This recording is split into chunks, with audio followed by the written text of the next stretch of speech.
Wetland जो होते हैं वो इकोसिस्टम के किडनी की तरह काम करते हैं, यानी इकोसिस्टम के लिए वो फिल्टरिंग मशीन की तरह काम करते हैं। और वेटलैंड का खासा इम्पोर्टेंस है हमारे लाइफ में, हमारे इकोसिस्टम और एनवायरनमेंट में। कैसे कि वे को इकोसिस्टम को फ्लड कंट्रोल देते हैं, बायोडायवर्सिटी यानी जैव विविधता का संरक्षण करते हैं, बायोडायवर्सिटी कंजर्वेशन करते हैं, साथ ही फ्रेश वाटर सप्लाई प्रदान करते हैं,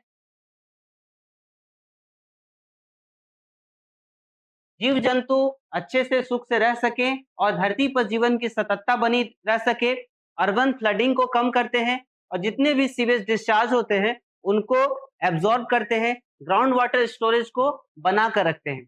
आइए देखते हैं इनका इतना महत्व होने के बाद ये कितने प्रकार के होते हैं।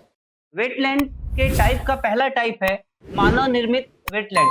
मानव जिनको निर्माण करता है, चाहे झील के माध्यम से हो, चाहे आहर पोखर तालाब के माध्यम से हो, चाहे एक बहुत बड़े स्तर पर पूरे शहर का पानी इकट्ठा करने के लिए जो ह्यूमन मेड वेटलैंड्स होते हैं। वेटलैंड वो स्थान है जहां पर पक्षियां विचरण करते हैं, जहां पर जलीय जीवन की विविधता देखने को मिलती है और वहां से लोगों की जो आजीविका का सृजन भी होता है।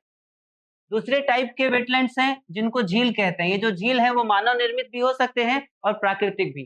तीसरा कि जो रिवर फ्लड प्लेन है, यानी यानी कि नदियों के जो बाढ़ से निर्मित मैदानी भाग, उन वे वेटलैंड की कैटेगरी में जाने जाते हैं।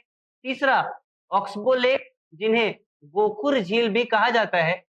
तो गोखुर झील क्या होता है दोस्तों? गोखुर झील का मतलब कि बैल के पैर के आकार जो होता है, खुर जो होता है पैर, उसकी जैसी उसकी बनावट होती है।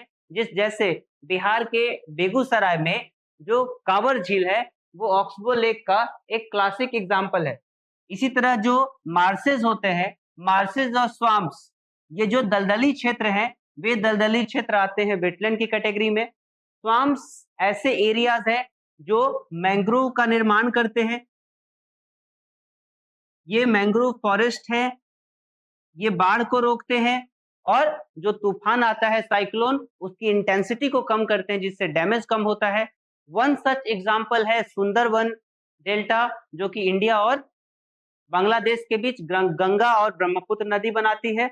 और आखिरी है इस्चुआरीज, जिसको ज्वार नदमुख कहा जाता है, यानी कि जब समुद्र का पानी जब लैंड की ओर आने लगे, समुद्र का लेवल ऊपर हो और लैंड का लेवल जब नीचे हो, तो ऐसी एरिया जो बनती है वो उसको एस्चुआरीज कहते हैं।